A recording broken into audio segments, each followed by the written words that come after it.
Ladies and gentlemen, this is an iPhone 13, and today in this video, I'm going to be unboxing this thing and setting it up. I was thinking, I need a camera to do close-up videos of smartphones and other tech gadgets on this channel, as opposed to just doing talking headshots like this if I want to show close-ups of tech. So maybe the iPhone 13 is the phone to do this with, since it's considered to have one of the best video cameras on any device. Sneak peek, I also have a Pixel 6 coming in the mail, which I'm excited to do a video on that. That should be coming like tomorrow or something. So let's dive into an unboxing of the iPhone 13 in the new green color that came out somewhat recently. So it's green on the front, and even the Apple logo and iPhone text here is a very, very dark green. It's pretty subtle, but it's there. And yeah, let's hop right into this thing.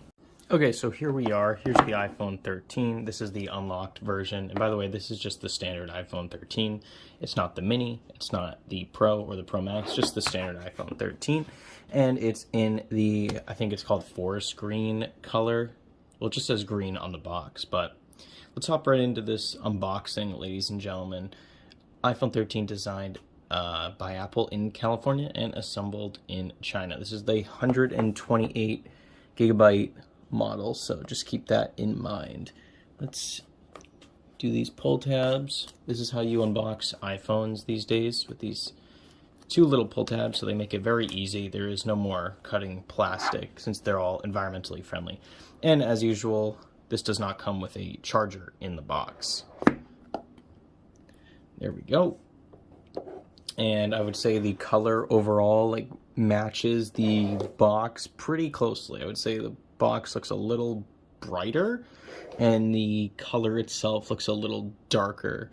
As usual, let's put the phone off to the side. Overall first impressions, not too heavy, not as, so I reviewed the Pro Max, or not the Pro Max, just the Pro a while ago, and that phone was extremely heavy. This isn't nearly as heavy because I think it has aluminum sides instead of stainless steel.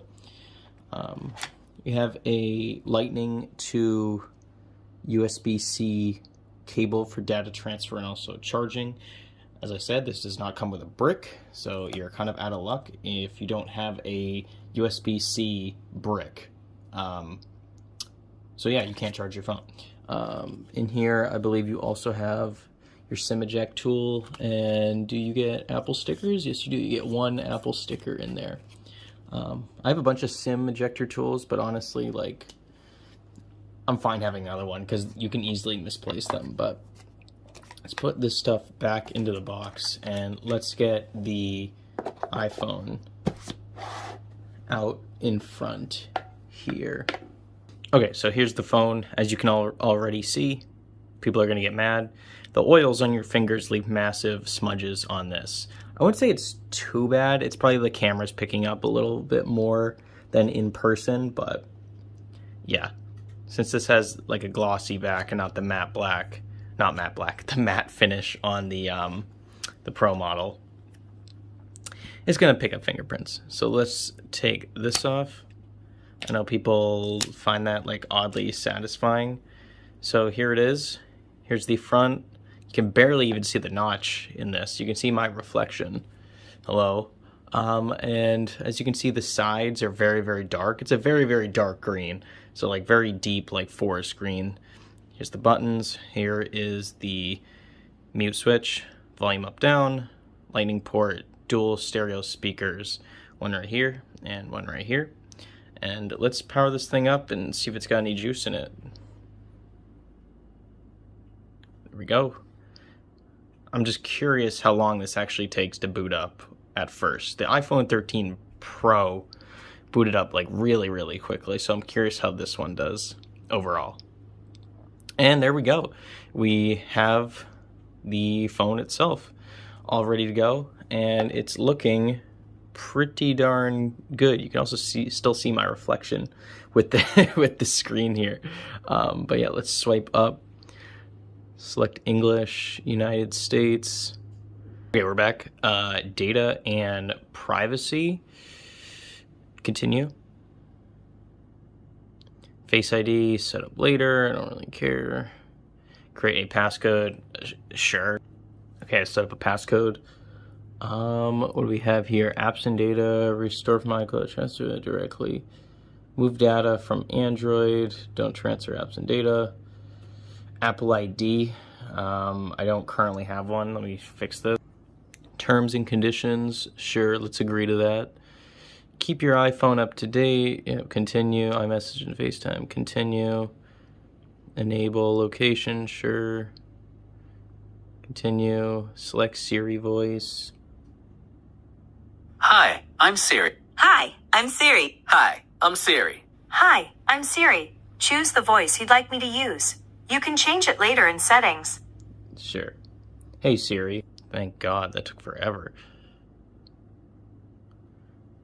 So you press the side button to talk to Siri anytime. Interesting. Okay, and sure. Sure, take my analytics, take all my data. Sure. Light or dark? Honestly, I'm a huge dark mode fan, so let's keep it in dark mode. And then standard for the zoom, and welcome to iPhone. And there we go, ladies and gentlemen. So no 120 hertz on this phone, but honestly, it's not too bad coming from the Galaxy S21, which does have 120 hertz. Does this have 3D touch? No, it does not. I should probably know that. And here's the overall device, showing me the weather for Cupertino for some reason, which isn't that in California. And yeah, so I mean, I can tell sort of a difference between a 60 hertz panel and 120 hertz, but honestly, the animations on here are like the smoothest 60 hertz panel possible. So there's that. So the battery life on this has a small cell as usual, but like the A15 Bionic chip is supposed to be extremely efficient. So that's why the battery on here is supposed to be like vastly improved over the iPhone 12 and 12 mini. The iPhone 12 mini had like the worst battery life because it was so small. I'm just curious to see while using this, sure.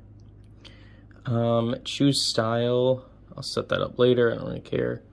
So the camera on here is supposed to be like absolutely phenomenal. Let's get a quick shot of the box here and see how we do.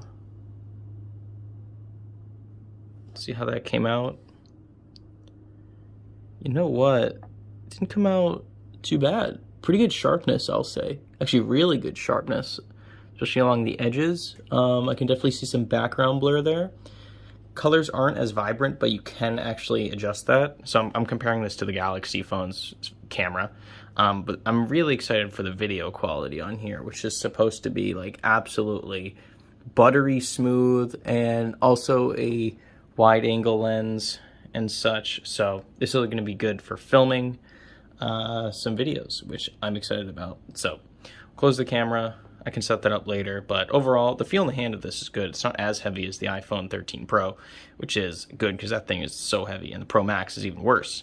But yeah, got all your apps here. Apple loads you up with their apps. And yeah, I'm digging the green color. I was considering Midnight or this, and I was like, you know what? I'm a huge like green fan. So let's go with the green. Let's go all out, and I'm kind of happy with my choice because this is a super clean green look. So initial impressions of this, I like it. You know, like I've never been an iPhone fan, right? I'm always a Samsung person, and I'll always be. But like Apple is like slowly merging into, or like they're taking features from Android and just slapping it in here and calling it their own. And like I don't have a problem with that, but like the difference between iPhones and Androids is like slowly disappearing over time. And it's pretty obvious. Like iPhone keeps taking features from Android, Android keeps taking features from iPhones. And I don't see a problem with that. But the one gripe I still have with Apple to this day is iMessage and FaceTime, how they won't allow like RCS technology into their iPhones, so you can basically send messages over Wi-Fi to an Android user and vice versa, basically making the messaging experience the same between Apple users and Android users. I have a big gripe with that, and I don't know why Apple won't allow that to happen. They're putting up the fences around the walled garden or whatever and they're like, you know what, only iPhone users can use this. So I'm not a fan of that. But overall, pretty good design. Sadly doesn't have USB Type-C. I'll do like a full review of this phone, and I will also do a comparison between this and the Samsung devices I have, and also the Google Pixel 6, which is coming in the mail shortly. So thank you so much for watching, guys. I will see you on the next video from Scott Tyler. Peace out, everyone. Thanks for watching, and hit that like button, subscribe if you like this sort of content. Peace out.